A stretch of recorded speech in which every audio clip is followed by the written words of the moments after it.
Alright there guys, my name's Matt and I'm going to be going through some news for TV, and this is sort of a roundup type thing. It's the first I've done, so please be gentle if you do comment. I doubt anyone will, but you know, let's hope they do.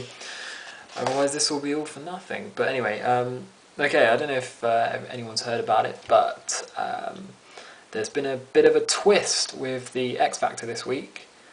As everyone will know, Frankie Kokoza, if you watch it, he got kicked off for doing cocaine, and obviously the judges and whoever's involved in the background decided that it's not in the public interest for him to remain on the show, so they kicked him out. And of course, being X Factor, they couldn't just leave it alone, and they had to put in another twist, or so called.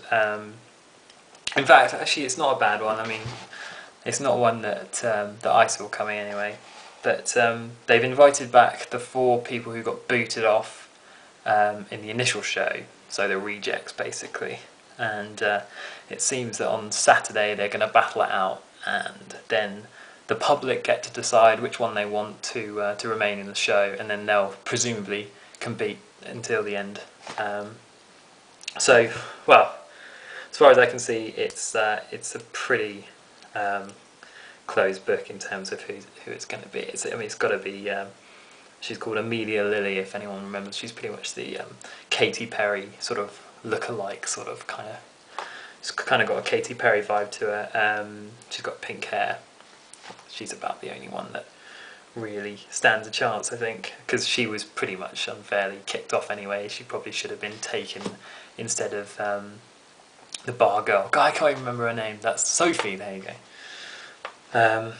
Anyway, enough of X Factor. I'm sure everyone's had enough of it, and I don't know if anyone's watching it anyway. But it's a sort of show you kind of love to hate, isn't it? So that's why I'm watching it. But next one would be The Only Way Is Essex, which surprisingly managed to pick up 1.4 million viewers. The season finale did, which is quite astonishing, really, and it probably indicates that at least over 1 million people need to get themselves a life, because it's just utter tripe, isn't it, really? Also, this is worse news, but it still revolves around the Only Way Is Essex gang, and that's that they're making a Christmas single. Yeah, not sure about that, really. Anyway, we'll see.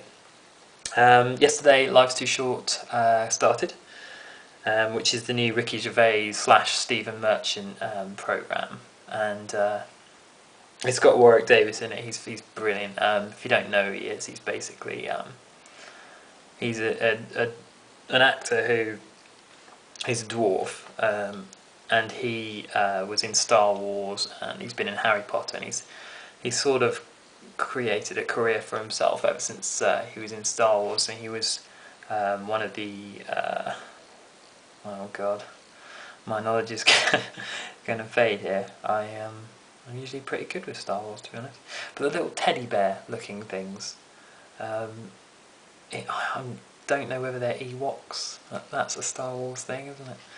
But anyway, he was about 9 years old, maybe even a little bit younger, and he was sort of the main little bear that was kind of had a relationship with Princess Leia, and he sort of spawned a career from there, but sort of never as kind of himself. He was also in Willow, which is a fantastic film, kind of a bit sort of quirky, maybe not everyone's cup of tea, but yeah, this new show, it's really, really good. I recommend you watching it if you haven't caught it already.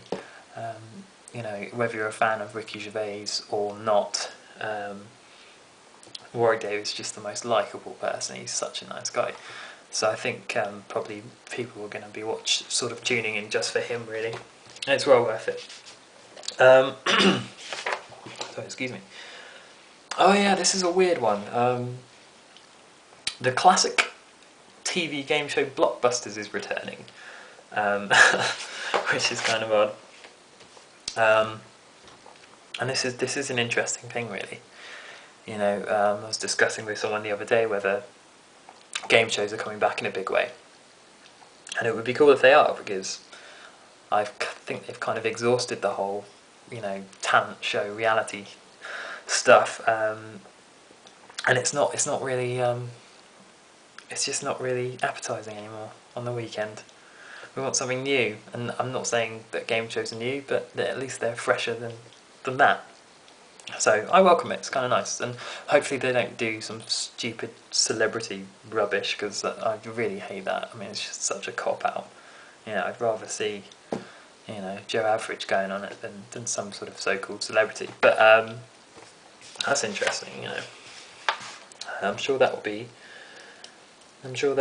be good. The only problem is it's being produced by the guys who do X Factor, so you know, kind of maybe expect it to be really lame and be hosted by Dermot O'Leary or something.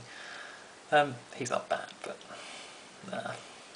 Anyway, what else is there? Oh yes, I'm going to do this every week, guys. I'm sure you're very excited, even though you don't have a clue what it's going to be. But I thought maybe I'd do some sort of Friday competition, and it's a pretty exciting prize. I'm trying to sort of kind of get some people to write some posts, maybe, you know, put a bit of spice into your Friday. And all you need to do, I'll tell you in a second actually, I'll show you what it is first. You can win this wonderful can, hopefully you can see it, Campbell's soup. Really, really beautiful. And all you need to do, let's see, it's a little question mark. All you need to do is tell me what flavour it is, and the first person who gets it correct will win this. You could win it, honestly.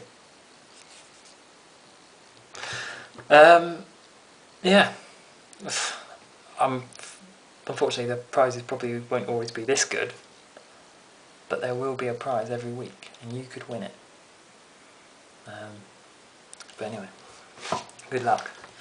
This has probably been quite random, which may be a good thing, it may be a bad thing. I'm not really sure, it's my first one. Hopefully they'll get better. There is a possibility that they will. Of course, there's an equal possibility that they won't. But I'll try. Peace out.